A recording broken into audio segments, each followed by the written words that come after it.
Back today with a new breakdown for today's Toyota 500, 5K, 500K, 500 kilometers, not 500 miles, a little deceiving. Scheduled for May 20th at 6 o'clock. I don't really think it's going to happen because there's a lot of rain in forecasts, and it's been a lot of rain here in North and South Carolina for the past few days, and it doesn't look like it's going to stop in the next few. So, but the lineups will lock tonight, so we got to be prepared. Usually, when I go over a race, I'm going to go over track trends to start, but today I'm not. Today, the qualifying has been all screwed up because of the way they set it with reversing the top 20, so none of these track trends are really going to apply today. Because as you're going to see, some of the guys who are more likely to dominate start in the back, like 20th or 15th, where usually you have guys starting up at the top, like first, second, third, fourth, who are going to lead the most laps and be dominators. But today that's Ryan Preece and Ty Dillon, and those guys are not drivers who are going to lead any laps. And if you think they are, you're really, really trying to tell yourself a story here. And if they do, oh well. But all right, let's get into the driver breakdown. Up first, we have at 12K Kyle Busch. He starts 26th. If you saw last race, he was starting fourth, but he got sent to the back right before the race starts, and he had to start in last place, but he didn't get a score from there. It was a tough time for Kyle Busch trying to drive through the field.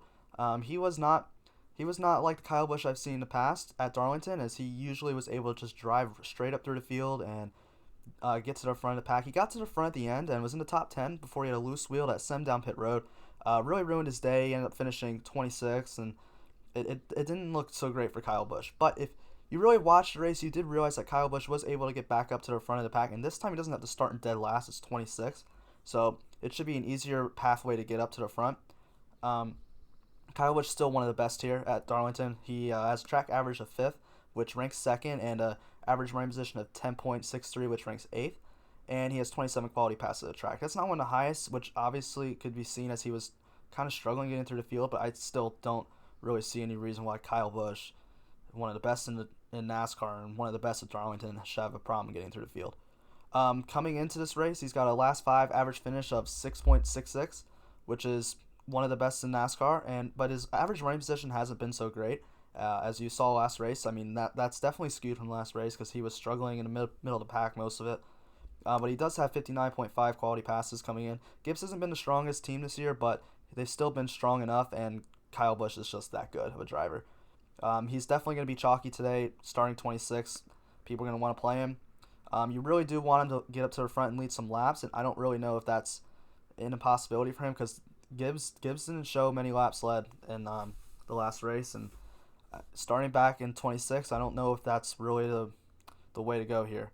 Now, next, we got Kevin Harvick. Harvick dominated that race. He led 159 laps, was the best car the whole entire race. He won. So the qualifying was reversed from its top 20 were inverted, and now Kevin Harvick starts 20th. I mean, it's just chalk city right now. Kevin Harvick. I mean, was the best driver. Everyone saw that. Everyone's gonna look at the game log and see that he dominated last race. Um, he comes with the best average finish in the field, which ranks first. 6.4 average running position, which ranks second, and 41.33 quality passes, which is up there too. That all just shows you Harvick's gonna get to the front. He also has the first pit stall, so on pit road that's a huge advantage. He should. I suspect after the first caution, after him coming down pit road, he'll be back up within the top 5 to 7, and then he can get out front and lead some laps. This is why I'm not taking the same strategy as track trends, because like I have Kevin Harvick, who I think could be the dominator, starts 20th, and usually you got guys that start up front leading most laps, but this time I think Harvick probably, I mean, he won't lead the first little bit of laps, but eventually he's going to get back up there, and he's definitely one of the main lap leader contributors. Coming into this race, he's got an average finish of 5th. He's got average running position of 4.725, 49.5 quality passes. He's just the best pick here to be the dominator. I would rather play Kevin Harvick than Kyle Busch today. I know Kyle Busch is those 6 more place differential points, but I think Harvick has better potential for fastest laps and more laps led. Up next, we got Martin Truex Jr. It's a good play. Starts 15th, same as last race. He hasn't been as great at Darlington recently in the past few years. He's got a track average of 10th, which ranks 10th. Average run position of 13.33, which ranks 13th, and 31.33 quality passes. Truex hasn't had the best start to the year, as he's got a average finish in the last 5 of 13.33, 10.525 average run position, and 58.66 quality passes. I don't see Truex having as much of a problem getting back up to the front top 10 car again. He's going to have those place differential points, but I really just like playing Kevin Harvick more. If it comes down to me having to play one of those two, I'm playing Harvick. And honestly, I think I'd rather play Denny Hamlin for 400 more cheaper than Martin Truex. Starts one position back, and he's just been better here. He's got an average 7.5, which ranks 7th. Average running position at 8.7, which ranks 6th. And 32.66 quality passes. Coming into this race, him and Truex are pretty even. Truex is a better average finish, but Hamlin has a better average finish, but Truex is better average running position. They finished 5th and 6th at Darlington race before, as you can see. I'd rather play Hamlin because I think they're about the same, and Hamlin's cheaper. You can fit him into better lineups. I'm really not going to be playing a lot of either of these guys because I'd just rather play Harvick or I'd rather play the two guys below both of them. We got Chase Elliott, starts 17th. Chase Elliott was higher owned than I expected last race, so I'll be interested to see what his ownership comes in at today. Starts 17th. He's only 10,300, and Hendrick's been the fastest cars in the field so far this year. As you saw, Alex Bowman finished 2nd, Elliott finished 4th, and then Johnson and Byron were in top 3 when they wrecked out. So, Chase Elliott at Darlington, this hasn't been one of his best tracks, but it's still been a good track. He's got an average finish of 9.33, which ranks 9th, average running position of 9.566, which ranks 7th, and 44 quality passes. Those 44 quality passes should definitely help him just drive up through the field. He's a top 10 car, probably top 5 car. The Hendrick's Chevys have just been the fastest this year, and I don't see any reason that stops today. They raced 2 days ago, so why would that change today? He's got an average finish of 5 in the last 4 races, average running position of 8.05 in the last 4 races, and 65.75 quality passes. That leads the field by a lot. So Chase Elliott, in my opinion, is probably the best bet to drive up through the field just because of all those quality passes that he's been able to turn through. I don't really know if he'll get out front because I think his teammate Bowman probably has a better chance of getting out front, and Harvick has a better chance of getting out front. Even Kyle Busch does, but Chase Elliott's going to run well. Probably turn some fastest laps. Nothing really can go wrong about Chase Elliott here. He's probably going to be lesser owned than Bowman, Harvick, so if he does get out front, leads a ton of laps, he could be GPP winner right there. So definitely going to be playing some Chase Elliott. I'd rather play him than Hamlin and Truex just because of how fast the Chevys have been, and I think he might come in lower owned. Up next, we got starting 19th at 10K, Alex Bowman. This is crazy that Alex Bowman is the 6th highest salary on NASCAR DFS. Like a year ago, he was middle of the pack. It's just crazy to see how good this guy's been racing this year. I'm really liking it. I really like Alex Bowman. He's a good driver. Darlington hasn't been his strengths, but as I talked about last time, I don't think Alex Bowman's strengths at Darlington really come into effect here. He finished 2nd last race anyway, so that one thing shows you. For Alex Bowman, for me, it's what he's been doing this year. He's got an average finish of 7.5, average running position of 6.35, and 59 quality passes. He's been on a tear. Every week he's got one of the fastest cars in the field. It's insane to see. The setup they have on Alex Bowman, and the driver we're about to talk about in a little bit, it shows. He's been really fast. He's been really good. And now he starts 19. He's got 19 place differential points. He led a ton of laps last time. I could totally see him leading laps. Harvick's running the same car as the last race, so I don't really know if that could go one of two ways. Harvick's car could just get worse over time, or it could just be just as dominant, just as fast. I really like the way they've been setting up Alex Bowman's car. I could see him getting up front, leading a ton of laps, having a ton of fastest laps. He's definitely a guy I want to play. I want to play a lot of him. I like him more than Elliott. I like him more than Hamlin. I like him more than Truex. I'm not sure. I like him more than Harvick because of price, but I think Harvick's still a better bet to do better. But Alex Bowman comes at a $1,600 discount for someone who did pretty damn close to as good as Harvick did last race. Up next, we got Brad Keselowski, 9,700, starting 8th. Look, Keselowski's been one of the best, if not the best, at Darlington over the past few years. And he was running really well last race. He was up leading laps inside the top 5 for the majority of the race, and he just faded at the end. He starts 8th today. He's definitely someone I could see leading a bunch of laps early, but I wouldn't really count on him leading the most laps. I just don't think Penske's been as fast, especially Hendrick, and even Harvick's car. I just don't think that he's really going to dominate the most. But there's definitely the possibility for him too, and he'll probably get some ownership. He's got a track average of 6.33, which ranks 5th. Average running position of 5.3, which is best in NASCAR Darlington, and 32.33 quality passes. If Keselowski was starting like 2nd or 3rd, I'd rather play him. I don't like the fact that he's starting 8th and he's not going to get out to a jump early on the lead. Like if I could see him leading the entire first stage, I would love to play him, but I don't see that. I see him maybe getting up there towards the end of it, but even then it's just tough. I just see guys that are farther back that could end up passing him, or even he just gets the second behind Joey Logano, and then that's really it. And then after the caution stage is over, pit stops, Harvick gets up front, Bowman gets up front, Elliott, Hamlin, any of these guys get up front. Up next we got Joey Logano, 9,400. He starts third. See, this is the tough one. Logano's not been that good at Darlington, and it showed last race. I know he had a penalty, but even then he wasn't really running like great the entire race. He's got a track average of 11.33, which ranks 12th. He's got an average running position of 11.03, which ranks 9th, and 35 quality passes.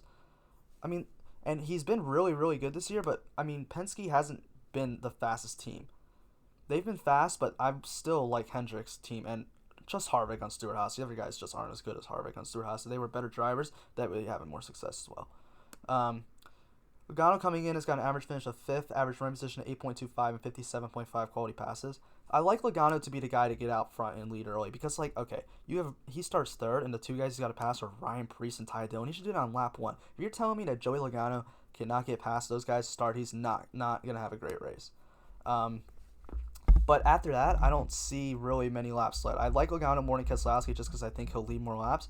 But I don't really see Logano. Once Harvick and Bowman and Hamlin and Truex and Elliott and all those guys get up close to him towards the front, I don't see him holding them off for much longer. I don't see him leading more laps after the early stage. So, all right, up next is Jimmie Johnson. Jimmie Johnson's kind of an interesting guy to play for a lot of people, but honestly, Jimmie Johnson's my favorite play. I mean, I'm going to go through the obvious. He starts 37th, and he's had an average running position of 7.2, which ranks 3rd at this track, and he's been fast this year. But that's not why I love Jimmie Johnson so much. After Alex Bowman's dominant run at Fontana, Jimmie Johnson's crew basically just went to Alex Bowman's crew and said, we're going to do exactly what you are to set up the cars to their teammates. And ever since then, Jimmie Johnson, I mean, you saw at Darlington, he was leading that first, or I don't know if it was the first stage. He was leading a good bit of that race before he wrecked, and his car was the fastest car on the track. People are going to say, oh, it's 9,100 for Jimmie Johnson. I don't really want to play him. It's Jimmie Johnson. That seems too expensive because he's washed. He's not as good as he was. But I think we need to get back to the point where we're understanding that Jimmie Johnson is going to be a fast car this year and that he's going to be a considerable driver and is going to be battling for wins at the end of races. Like, he's looked really fast. And if he's running the same setup as Alex Bowman, who honestly could possibly, outside of Harvick, might be the second fastest car all year, period. And now you got Jimmie Johnson running the same setup, and it showed in the last race. He was up at the front leading a ton of laps early, and he made a mistake. He wrecked out. If he didn't wreck out, he would have been a top 5 car, no doubt. I don't see any reason why. People are going to say 9,100 for Jimmie Johnson. I don't know if I want to play that. But I think he's best play on the slate. I don't see any reason why he shouldn't get up to the top 10 by the end of this race. And, I mean, if cautions and pit stops go his way, maybe he's even higher. I really like Jimmie Johnson today. I just love the fact that he's running the same setup as Alex Bowman, who was the second best car last race. And he's been one of the best cars all year. So, let me get into Jimmie Johnson's recents, because, I mean, I'm talking about how good his car's been, but, I mean, like, I think his Darlington race isn't in this data because he wrecked out. I'm not going to include that. I don't like to include data that's going to skew it. I try to avoid as much as I can, so I go in and manually delete it. You got a last 5 average finish of 6th. I mean, that's 6th, 37th. Okay? Average running position at 8.9 and 46.5 quality passes. I don't see any problem Jimmie Johnson getting through this field at all. That fast of a car. 9,100, I mean, if Jimmie Johnson didn't wreck out, he might be even more expensive than 9,100 today. So that might be a discount. And honestly, the way he's been running, if he can just have some better luck and not wreck out today, he might be a more expensive driver for the rest of the season. We need to get with the fact that Jimmie Johnson's gonna have a really good year and that he's got one of the fastest cars. Up next is Jimmie Johnson's teammate William Byron, who looked just as good, 34th. I think people want to play William Byron because they're gonna be like, Jimmie Johnson's gonna get more ownership, which probably is true. But William Byron really hasn't been so great here. Track average of 21, which ranks 24th. He's got an average running position of 11.5, which ranks 11th, and 39.5 quality passes. I like Byron today. He was in, I think, 3rd when he wrecked. He was either in 2nd or 3rd place when he wrecked last week, and it was disappointing. I love William Byron. I was upset to see that happen. He was running so well, had him in a good bit of lineups, and just loose wheel, put him in the wall, and he spun out, and his race was over. So his car was looking really fast too. The Hendrick Chevys have just, I mean, you saw it. Johnson and Byron were in top 3 when they wrecked out. Bowman finished second and Elliott finished fourth. They had 4 top 5 cars in the race, possibly. There's a legit argument to be made that they had 4 to 5 best cars at Darlington. I don't see any reason why that changes. They're just going to run the same setups. They're not going to be the same cars, but they're going to be the same setups, and Byron looks great. I don't even hate putting just 4 Hendrick cars in the lineup, stacking Hendrick all together. I mean, it's really not like a strategy, stacking NASCAR. It doesn't really necessarily make sense all that much, but Bowman, Johnson, Elliott, and Byron were 4 of the fastest cars last race, and I don't see any reason, and even 4 of the fastest cars all year. I don't see any reason why that changes. Now you have all this place differential upside with William Byron and potential for fastest laps as he's moving through the field. I love William Byron today. All right, now if you want to get off the chalk of William Byron, Jimmie Johnson, like just say they're going to crash or they're just not going to have as good of a day, which is, possible. There's no reason to say not. These next 2 drivers are 2 to go to. Kurt Busch starts 18th. He finished 3rd last race. He's one of the best at Darlington. He's got an average finish of 5.33, which ranks 3rd. Average running position is 7.833, which ranks 5th, and 43 quality passes. Second most quality passes. He got through the field last time. He's going to do it again. He started 22nd last time, finished 3rd. Starts 18th today, top 10, top 5 car again. This is a guy that people are not going to play just because you can play William Byron for 200 more and it starts 34th. But Kurt Busch is better at his track than him, and I don't see any reason why he cannot drive through the field and compete for the win again. He was competing for the win last time. Just Harvick and Bowman were 2 better cars. But put a caution in, we'll see what happens. So I really like Kurt Busch today. Erik Jones is the other one, starts 13th. I don't understand why they just priced him down. He's still one of the better. I get not having him at 91 or 9200 what he was last time, but to put Erik Jones at 8500, who's been one of the best at Darlington over the past few years, he's got a track average of 5.66, which ranks 4th. Average running position of 7.633, which ranks 4th, and 40 quality passes. I mean, Jones has been running great this year, but he was getting ready to pass Chase Elliott for 4th place in last race before he had a loose wheel and it cost him a few positions at the end. He had a top 5 car. He was going to finish top 5. Had a great race going, and loose wheel screwed him. There were a lot of loose wheels in that last race. I wonder if that'll change at all today. Hope so. All my drivers were involved with those loose wheel crap. Byron, Busch, Jones. So rough day. Could have been better, but could have been worse. So Erik Jones, I really like as a pivot off of these guys. I really more like I have a lot of lineups where I'll have one of these guys and one of these guys, because I feel like a lot of people are gonna stack both of them, but I also feel like a lot of people are gonna try to get contrarian and just do both of these 2 instead of both of these 2. So I really like going like Jimmie Johnson and Kurt Busch, or Jimmie Johnson, Erik Jones, or Byron and Busch and Byron or Jones. That's just the way I'm making my lineups. I mean, I've definitely got some lineups with Johnson and Byron, and then Busch and Jones. So I just really think these guys are great plays. All 4 of them are like some of my highest owned players combined anyway. They're probably going to be some of the higher owned guys. I don't know about Erik Jones as much. I don't think 13th is a guy. I think people are going to say, look, it's Erik Jones and it's 13th place. How much upside does he have? Well, Jones won a race here last year, and he's got the 4th highest average finish here. So if he finishes 4th and leads some laps, get some points, get some fastest laps, great play.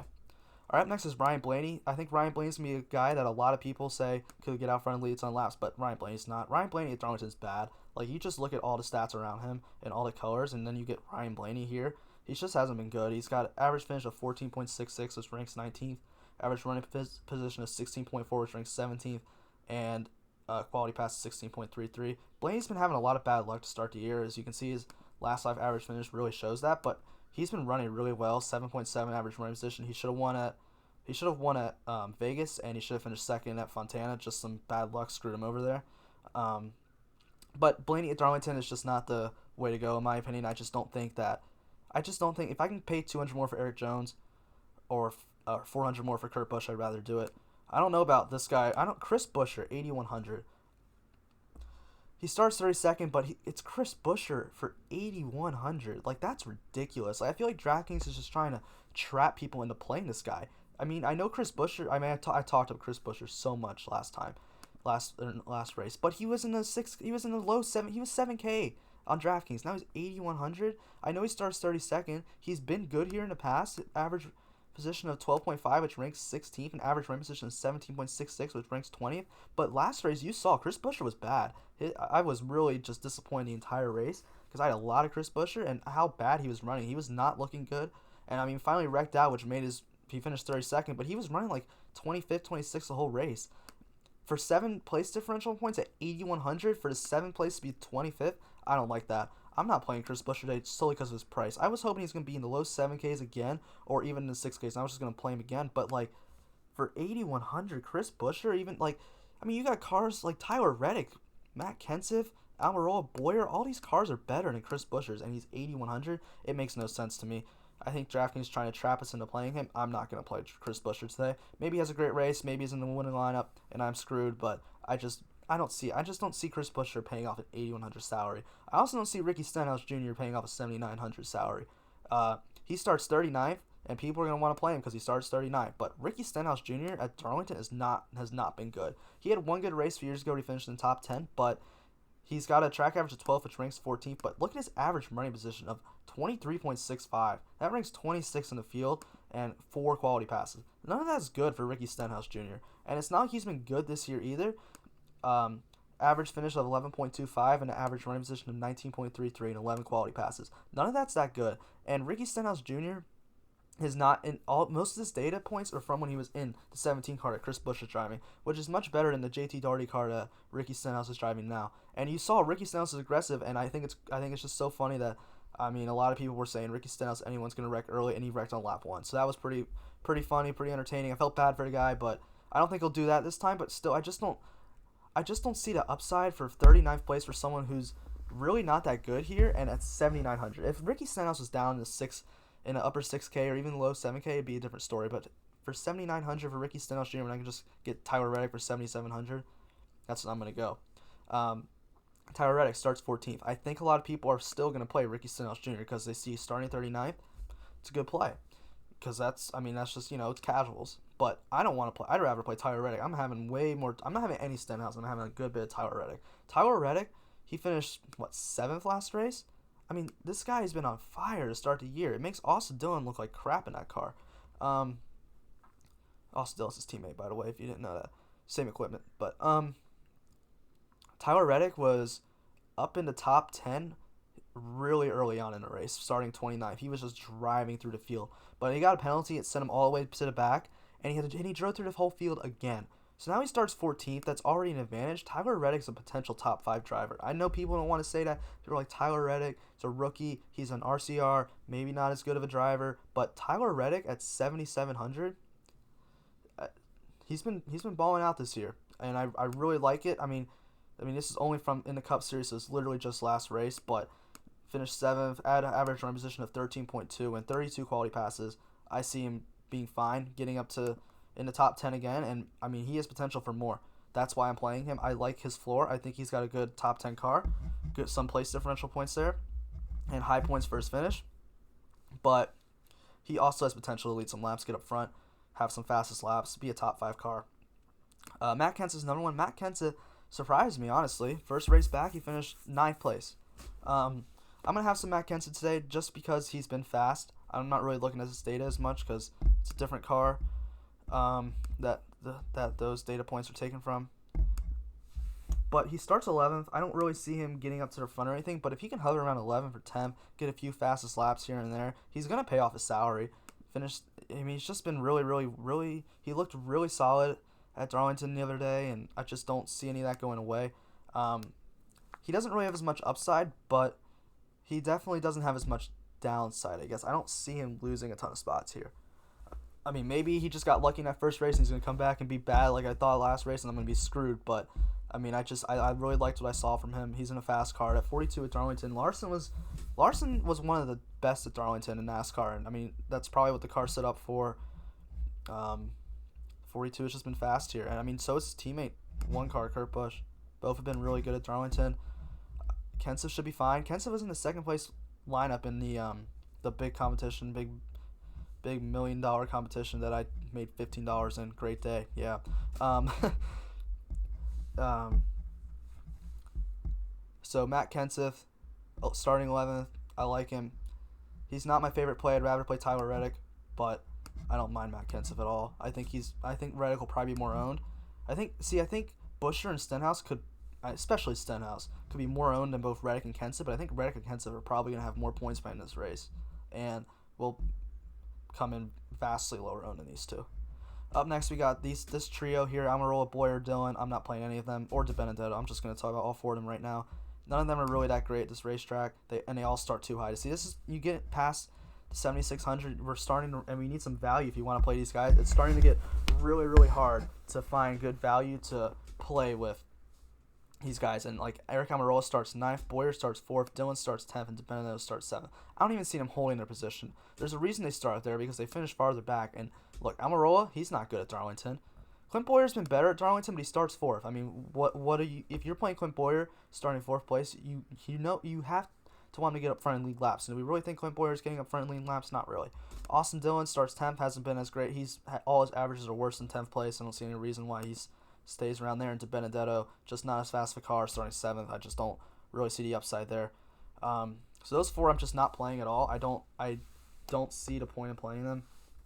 They're going to be under-owned, going to be different. If somehow, some way, one of them ends up a top 5 car, it could be in a winning lineup, but I don't really see a lot of paths to that happening.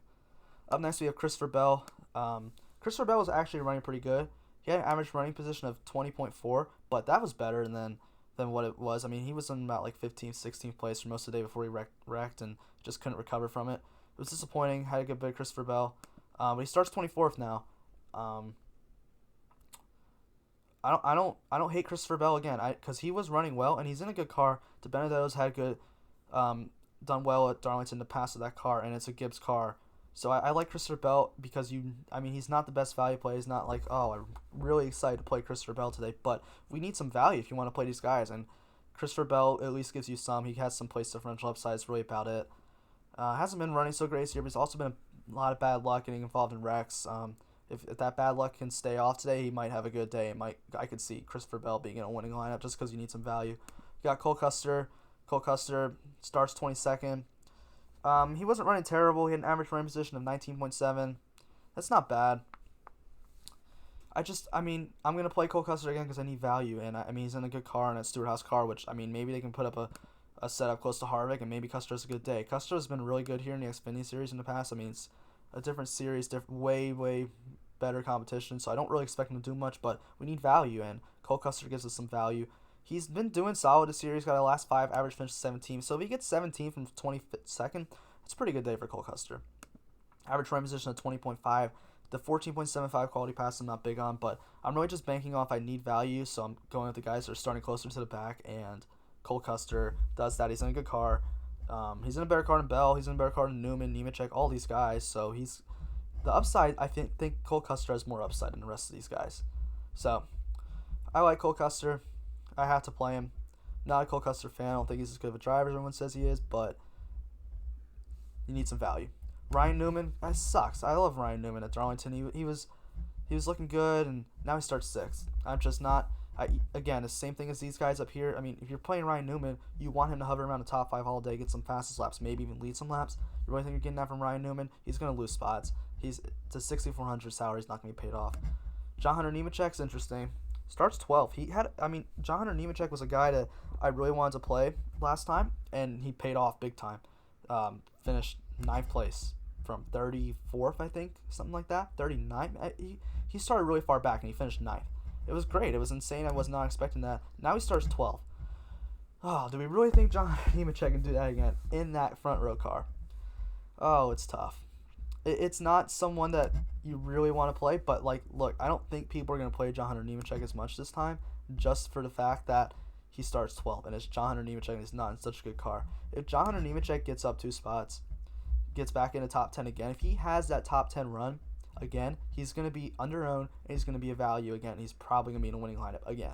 So, John Hunter Nemechek, if you're playing cash, don't play him. If you're only playing 1 or 2 GPP lines, don't play him. But I'm playing, I do 20 maxes. I'm going to sprinkle him in there.